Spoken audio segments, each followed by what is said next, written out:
धर्मनगरी हरिद्वार में हुए नूरपुर पंजनहेड़ी गोलीकांड में पुलिस ने जब कोर्ट के वारंट के बाद आरोपियों को गिरफ्तार किया तो 9 मार्च को इसके बाद आरोपियों के परिजनों और बजरंग दल ने थाने में जमकर हंगामा शुरू कर दिया।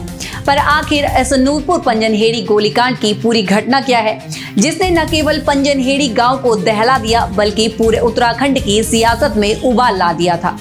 जमीनी विवाद और रंजिश के चलते हुई एक फायरिंग की घटना जिसमें भाजयुमो के प्रदेश मंत्री सहित 3 आरोपियों को गिरफ्तार किया गया है। नमस्कार, आप देख रहे हैं खबर गंगा और मैं हूं आपके साथ अनुरागनी। आज बात करेंगे हरिद्वार में हुए नूरपुर पंजनहेड़ी गोलीकांड की। 1.5 महीने से फरार पुलिस की आंखों में धूल झोंकते वो 3 चेहरे जिनके पीछे खाकी की कई टीमें लगी थी, आखिरकार 9 मार्च 2026 को दोपहर पुलिस के शिकंजे में आ ही गए।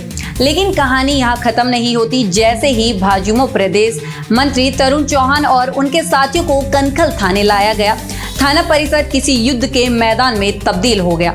समर्थकों का हुजूम, पुलिस के खिलाफ तीखी नारेबाजी और धरने पर बैठे परिजनों के हंगामे के बीच पुलिस को बमुश्किल आरोपियों को सुरक्षित घेरे में कोर्ट तक पहुंचाना पड़ा।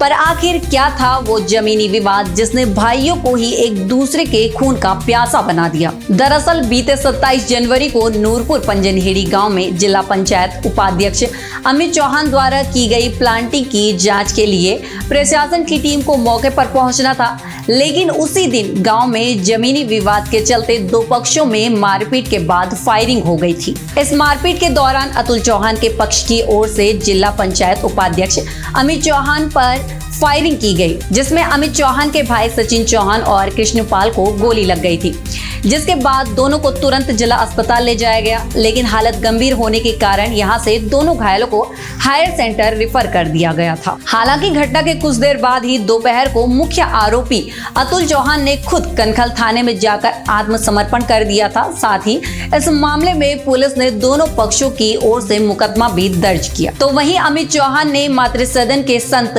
ब्रह्मचारी सुखानंद के खिलाफ मुकदमा दर्ज कराया था। सुखानंद के अलावा पुलिस ने अतुल चौहान, तरुण चौहान, गौरव चौहान और अभिषेक के खिलाफ मुकदमा दर्ज किया था। वो नहीं हुआ था, वहाँ पे इन्होंने ही शुरुआत करी थी। लाठी डंडे लेके वहाँ खड़े थे, PIL दर्ज थी, वहाँ पे जांच होनी थी। पटवारी का फोन आया था, वहाँ पे जब मौके पे पहुंचा गया तो इन्होंने ना कोई बात करी ना चीज करी। 20 लड़के ये डंडा लेके खड़े थे। इन्होंने हमारे परिवार के कुछ लोग जिन्होंने PIL दायर करी थी और वहाँ जो भी मौके पे मौजूद थे सब पे लाठी डंडे लेके इन्होंने हमला किया। और जब हमला इतना बुरी तरीके से करा कि सिर फोड़ने पे, जान से मारने तक पे उतारू हो गए, तो हमारे अतुल चौहान जिन्होंने PIL दायर करी थी और उनके साथी संबंधियों पे इन्होंने बहुत बुरी तरीके से हमला किया। उन्होंने अपने आत्मरक्षा के लिए फायर करी। आपको बता दें, अतुल चौहान का भतीजा तरुण चौहान भाजयुमो में प्रदेश मंत्री है। इसी कारण उसकी गिरफ्तारी की मांग को लेकर अमित चौहान ने पुलिस प्रशासन पर सवाल खड़े किए थे। इसी बीच तरुण चौहान की कई बार जमानत याचिका खारिज भी की गई थी। हालांकि 9 मार्च को कनखल थाना पुलिस ने तरुण, अभिषेक और गौरव को गिरफ्तार कर लिया। नाम डाल रहे हैं, जो अपने घर उनके भी नाम डाल रहे हैं, कोई जांच नहीं कर रहा। सब ये कनखल थाना और सुधांशु कौशिक बिके हुए हैं, बिल्कुल बिके हुए हैं। उन्होंने कोई भी हमारे घर आकर हमें परेशान कर रहे हैं, बार हमें टॉर्चर करा जा रहा, हमारे बच्चों को टॉर्चर करा जा रहा, बच्चों को घर से उठा रहे हैं, हमारे जो नाबालिग बच्चे उन्हें उठा रहे हैं।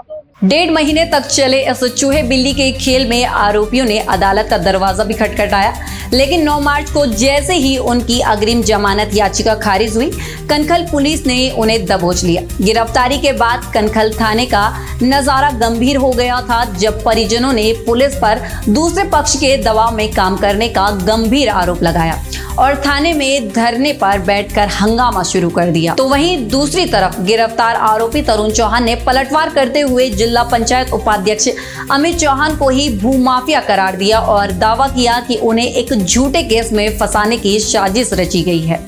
पुलिस ने इस मामले में मातृसदन के संत ब्रह्मचारी सुखानंद के खिलाफ भी मुकदमा दर्ज किया है, जिससे इस हाई प्रोफाइल केस में आध्यात्मिक और राजनीतिक तड़का और भी गहरा हो गया है। महीना 15 दिन हो गए जेल में ही है और हमारे साथ कोई भी कुछ भी हो नहीं रहा है। बस हमें तो इतना पता है, अंधा कानून है, हमें पहले पता था, लेकिन अब हमें दिख रहा है हमारे साथ कोई प्रशासन कोई नहीं। और हम संगठन से अब से नहीं जुड़े हुए, हमें 22 साल 24 साल हो गए हम संगठन से जुड़े में, हमारे साथ कोई भी खड़ा नहीं है। हम क्या करें, हम किसके पास जाएं, किससे गुहार लगाएं? घटना के बाद सवाल उठ रहे हैं कि क्या तरुण चौहान का राजनीतिक पद ही उनकी गिरफ्तारी में हुई 1.5 महीने की देरी की मुख्य वजह थी, और क्या ये पूरा विवाद केवल 2 परिवारों की रंजिश है या इसके पीछे हरिद्वार में फल फूल रहे लैंड माफिया और अवैध प्लांटिंग का कोई बहुत बड़ा सिंडिकेट काम कर रहा है। फिलहाल भारी पुलिस बल के साए में आरोपियों को जेल भेज दिया गया है, लेकिन पंजनहेड़ी की फिजाओं में घुला ये तनाव कम होने का नाम नहीं ले रहा है। मामले पर सीओ सिटी शिशुपाल सिंह नेगी का कहना है कि जांच जारी है, पर सवाल अब भी वही है, क्या कानून वाकई सबके लिए बराबर है? जेल चले गए थे। आज जो है माननीय न्यायालय से 3 लोगों के भी वारंट जारी हुए थे, उनको आज गिरफ्तार किया गया है और उनको माननीय न्यायालय में पेश किया जा रहा है। नहीं, दोनों तरफ से मुकदमे दर्ज हैं और दोनों तरफ से कार्रवाई की जा रही है, क्योंकि उसमें गिरफ्तारी के सेक्शन नहीं है जो बीएनएस में हमारे प्रावधानों के तहत ही कार्रवाई की जा रही है। हाँ, 7 साल से आज कितने आरोपी सर गिरफ्तार? 3 आरोपी आज गिरफ्तार है। कौन? नहीं, आयोग पे आरोप लगा रहे होंगे, लेकिन ऐसा नहीं है। अब उसमें दिखवा लेंगे, अगर कोई इस तरह की अनियमितता होगी तो उसकी जांच कराई जाएगी। बल्कि ऐसा तो संज्ञान में नहीं आया है कि गिरफ्तारी हो रही है तो आरोप लगाया जा रहा होगा, क्योंकि ऐसा नहीं है। तो ये थी पंजनहेड़ी गोलीकांड की पूरी वारदात। ऐसी घटनाओं की पूरी जानकारी के लिए देखते रहिए खबर गंगा। नमस्कार।